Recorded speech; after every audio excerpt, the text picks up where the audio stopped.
I protect that which matters most.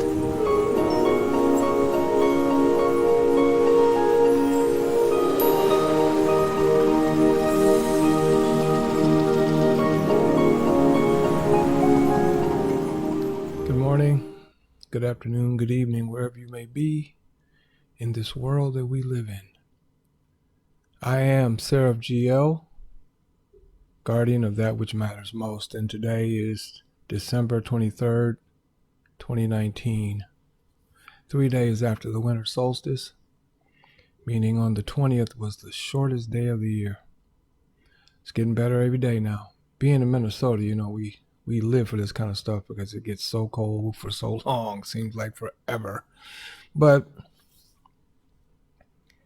I want to touch on this right now because I'll be in flight today going to Memphis, where I'm from. And as you know, Memphis is the buckle of the Bible Belt. So I will be celebrating, if you will, with my family, of course. My brother, who is in Saudi Arabia right now, won't be able to make it. But shout out to my brother Ken. Be safe. We'll see you soon. But also I want to touch on, if I may, the origin of Santa Claus, the origin of St. Nicholas Day, and the origin of what the, I would say the, I think it's the Netherlands is where it started. It's called Zwarte Piet. In other words, Black Pete. And how important that is. So let me just start with let's start with this. Santa Claus, okay? James Brown had a song called Santa Claus Goes Straight to the Ghetto. He was just trying to sell records. But anyway, Santa Claus. Let's start with that. Sinterklaas. When the early Dutch settlers came to America, they brought with them their venerated old bishop, St. Nicholas, and their favorite holiday. The holiday was called Sinterklaas. Indeed, the Dutch explorers dedicated their first church on the island of Manhattan in 1642 to Sinterklaas. Okay? So it was a holiday. And St. Nicholas is a venerated saint. He was born in Turkey. Now, some people say, well, that makes him Muslim, right? Well, Islam didn't start till 400 and something AD, and St. Nicholas lived in 200 AD. But that doesn't mean that Turkey wasn't an Islamic state, but it didn't become one until then, which means that Christianity predates Islam. But then again, so-called Christianity also predates Judaism. I'll explain that to you some other time. But so St. Nicholas was a rich kid, and he used to give away gifts. So that's basically what it comes down to. So, but I'm saying all of this, and Zwarte Piet comes from, I think it's a Norwegian. Let me make sure. Black Pete or Black Peter, Luxembourgish, Zwarte Pieter, is the companion of St. Nicholas. All right. In the folklore of the Low Countries. The character first appeared in an 1850 book by Amsterdam school teacher Jan Schrankman. Traditionally, Zwarte Piet is black. Well, we know his skin is not black, right? But black is a useless term used for people who are brown-skinned. But hear me when I say this. Traditionally, now this is in your Wikipedia, okay? Traditionally, Zwarte Piet is black because he is a Moor from Spain. Now, the Europeans took the word Moor and used it as a colloquialism to mean black. But it doesn't mean black. It has nothing to do with black because nobody's black-skinned. And if you look at the word brown skin or brown-skinned person in Spanish, which is where all of this stuff comes from, with the Latin language, which was created by the Moors, we know that that word is moreno. Okay, but anyway, those portraying Swarte Pete usually put on blackface and colorful Renaissance attire in addition to curly wigs and bright red lipstick. In recent years, the character has become a subject of controversy. Let's start with the black skin, black face, and all that stuff. It is not news that we are a fetish for most Europeans, especially old Europeans who didn't know anything about us. The Moor has always been a curiosity for the European. Europeans like to touch us. They like to touch our hair. They like to touch our skin.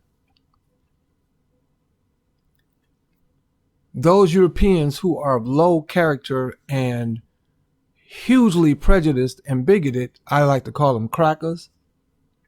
CRAKKKAZ.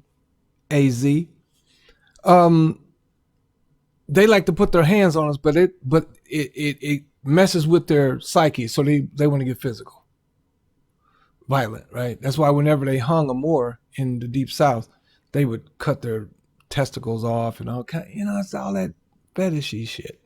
But anyway, the European historically has always been fascinated with the Moor because we were first. The European came after us. In essence, the European is our child. So your children are always fascinated with their parents. They always are. So with that said, and I'm not being I'm just telling you guys factual data. You can take it and move it around in your psyche as much as you want to, as however you choose to. But this is just truth. Okay. So Swarte Pete, right, is part of the annual feast of St. Nicholas that is celebrated on the evening of 5 December, which is known as St. Nicholas Eve in English, in the Netherlands, Aruba, and Curacao. This is when presents and sweets are traditionally distributed to children. The holiday is celebrated on 6 December in Belgium. The Swarte Pete character, or Black Pete, who is a Moor from Spain, appears only in the weeks before the feast of St. Nicholas. First, when the saint is welcomed with a parade as he arrives in the country, generally by boat, having traveled from Madrid, Spain. The tasks of the various Swarte Petes are mostly to amuse children and to distribute kruidnoten, pepernoten, and other strugeted, special Sinterklaas themed sweets. Forgive me if I mispronounce this, people who speak, in the Norwegian tongue. To those who come to meet the saint as he visits schools, stores, and other places. According to Helene Adeline Gerber and other historians, the origin of Sinterklaas and his helpers have been linked by some to the wild hunt of Odin. Nonsense. While riding the white horse, no, got nothing to do with this. The St. Nicholas tradition contains a number of elements that are not ecclesiastical in origin. Well, none of it's ecclesiastical, folks.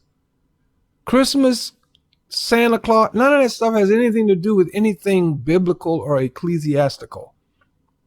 Okay?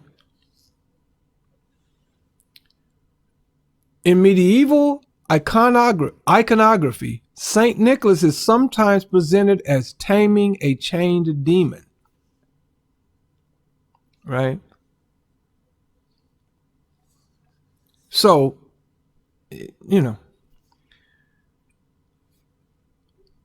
Swarte Pete and his equivalents in Germanic Europe were originally presented as one or more enslaved demons forced to assist their captor.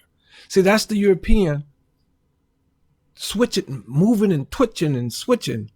See, most of the stuff that happens in so-called history is based on his approach to history, based on his insecurities.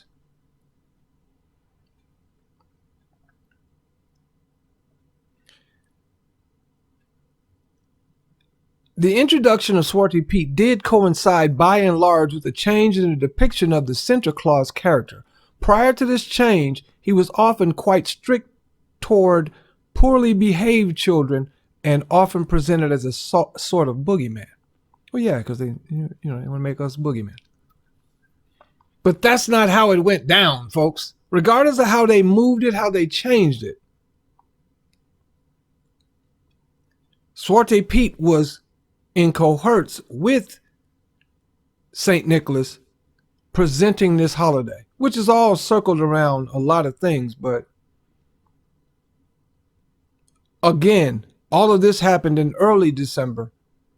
And then the church moved it to the winter solstice. So you got all this stuff, all right? Again, with Swarte Pete. Nevertheless, according to a 2013 survey, upwards of 90% of the Dutch public do not perceive Zwarte Piet to be a racist character or associate him with slavery and are opposed to altering the character's appearance. I get it. This correlates to a 2015 study among Dutch children aged 3 to 7, which showed that they perceive Zwarte Piet to be a fantastical, clownish figure rather than a black person. Again, there is no such thing as a black human. So they can paint his face black, blue, green, orange, or purple. Doesn't matter. However, the number of Dutch people who are willing to change certain details of the character, for example, his lips and hair, is reported to be growing. By 2018, studies show that between 80 and 88% of the Dutch public do not perceive Zwarte Piet as racist, and between 41 and 54% were happy with the character's modernized Sooty Piet style. See, sometimes you can start moving stuff and changing stuff, and it's just ridiculous. Another example, Thanksgiving, trying to turn Thanksgiving away from being a national holiday, and because they're saying it's racist. No. If you look at why Thanksgiving was implemented in the United States of America, it was a holiday based on inclusion, bringing people together. Abraham Lincoln instituted Thanksgiving as a national holiday, bringing together Moors, Europeans, the Union and Confederate States, poor, young, old, everybody, and attributed it to the pilgrims who came to the United States, to this land, to America, where they later formed the United States. Pilgrimage. A pilgrim is someone who is sojourning away from something or getting away from something that they oppose. That's why they came here. They were only allowed to cross the Atlantic by virtue of treaty that was established with the Sultan of Morocco, not this country Morocco, but the Empire of Morocco. That empire extended into the new land. All of it. You couldn't cross the Atlantic without getting that permission. You had to pay. If you didn't, you got scuttled. So that's how they got here. And once they got here, they ran to us, Moors. I know I'm going into Thanksgiving now, but anyway, I'm just saying you can study for hours, literal hours, about the origin of Santa Claus, Christmas, and if you want to go into the Zwarte Piet piece, most of you haven't probably never even heard of it before, because it's basically a Dutch holiday. But they've been arguing about that for a minute. But it is what it is, folks. There are cartoons when I was growing up that had all these caricaturish, super black with big lips and bug eyes and all that nonsense. But that, again, that's just Europeans and their insecurities. Now, with all that said, because Christmas has nothing to do with anything ecclesiastical, because it's easy to find out that the character known as Jesus was not born on December 25th. I'm going to give you an example real quick. A lot of people might argue with me with that, but in the Bible, my dad was a Baptist minister, so I used to ask him a lot of questions when I was a kid. In the Bible, it says, let me just look it up. Let me do this.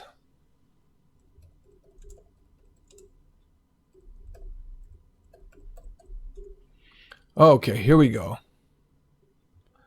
All right, let me read this. Pay close attention. And then I'm going to tell you a story about what I asked my dad when I was a kid. I was probably 8. Luke, 2nd chapter, 8 through 14. 8. And there were in the same country, Palestine, shepherds abiding in the field, keeping watch over their flock by night. And lo, the angel of the Lord came upon them, and the glory of the Lord shone around about them, and they were sore afraid.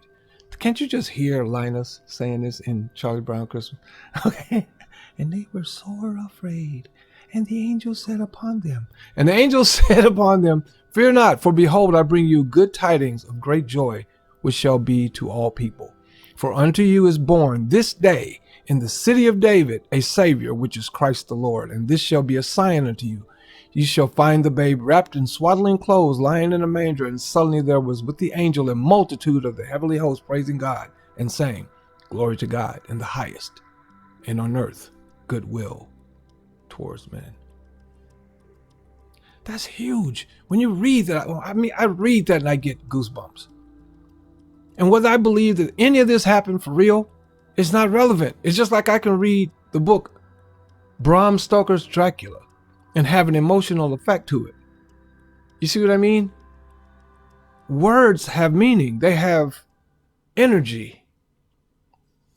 So me being a guy who seeks that which matters most, even back when I was a kid, a watcher, if you will, I read that. And I went to my dad when I was like 8 or 9 years old. I'll never forget it. My dad being a Baptist minister, missionary Baptist, a so-called black preacher. So he had certain things he did very well. But studying and being, deep into the words of the Bible was not part of his game. It just wasn't. He was an intelligent man, but he studied what he needed to study to do what he needed to do. With that said, I went to my dad and said, Yo, Dad, can I ask you a question? And whenever I said, can I ask you a question? He just knew, he getting ready to. This boy is getting ready to bust me with something I can't answer. And I'm going to give him the answer that's true. He never lied to me about it. So this is how it went. I said, Dad, in the Bible it says there were shepherds abiding in the field, keeping watch over the flock by night, right? I said, yep. I said, now you grew up on a farm, right? My dad said, yeah, I was grew up on a farm. Well, where are you going with this? I said, so where were the sheep or the cows or the horses and stuff in the wintertime? He said, in the barn or close to the barn, because there was no grass growing out in the field. So Daddy put, the hay and stuff out for the animals to eat up close to the house. Okay. And where are the horses and the sheep and the cows and all that kind of stuff in the summertime? Well, most of the day, he told me, they were out in the field. I said, just out in the pasture, He said, yeah, that's where they were. Because it was green grass, there was plenty of water, plenty of shade with the trees, no real, predators, that would take them all out at once, like a wolf or something like that. It was down south, maybe a fox, but by and large, there was no real reason for them to be up close to the house all day long. And at night, they would be close by, but not all the way at the barn. I said, okay. And in the wintertime, they were in the barn or in the, shelters, all right? Okay. I said, well, Dad, if there were shepherds abiding in the field, keeping watch over the flock by night, in other words, staying the night, overnight, right? How could they do that in December? Wouldn't it be too cold? He said, I don't know. He just said it straight up. I don't know. Which I love about him. May he rest in peace. He never made up no shit. Okay? He never did. He let me believe in Santa Claus for a minute, but he never let me believe that Santa Claus brought the toys. My dad worked 2 full-time jobs and a part-time job during Christmas and pastored 2 full-time churches my whole time of being a kid. He worked like a Hebrew slave, making bricks with no straw. So as a child, I believed in Santa Claus when I was like 5, 6, 3, 4, 5, 6, something like that. And then they just started saying, well, first of all, as you see, we don't have no chimney. Okay, we got no fireplace. So Santa Claus is kind of like the spirit of Christmas, blah, blah, blah. Santa Claus wears red because of Coca-Cola. Coca-Cola put Santa Claus in a red suit. All right. That was done a long time ago. All right. Santa Claus became this straight up white dude from the North Pole. That's some stuff made up after the fact too. All right. But none of it had anything to do with Jesus, his birthday, none of that. Because I can give you a whole dissertation on his birthday not possibly being in December based on the geography and the words that were written about him. All right. So, and again, I don't do a lot of biblical stuff anyway, because I take it with a grain of salt.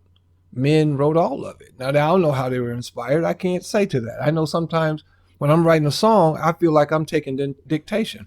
I feel like when I'm talking to you sometimes, I feel like I'm not even speaking from my brain. I'm taking dictation from the universe. Call the universe God, Allah, Buddha, whatever you want to call it. So with that said, I think I've rambled long enough, right? Here's what I wish for you. I wish for you peace and goodwill towards all men and women, no matter how old they are or how young. That's what I wish for you. And if you're having a family gathering over the next few days, awesome, because it's always nice to hang out with family. And there's no place like home for the holidays. For no matter how far away you roam, if you want to be happy in a million ways, for the holidays, you can't beat home, sweet home. I'm on my way to Memphis, folks.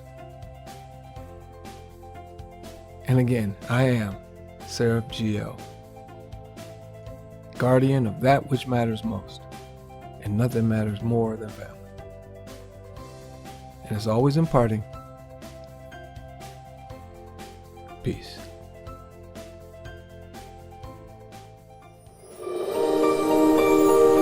I protect that which matters most.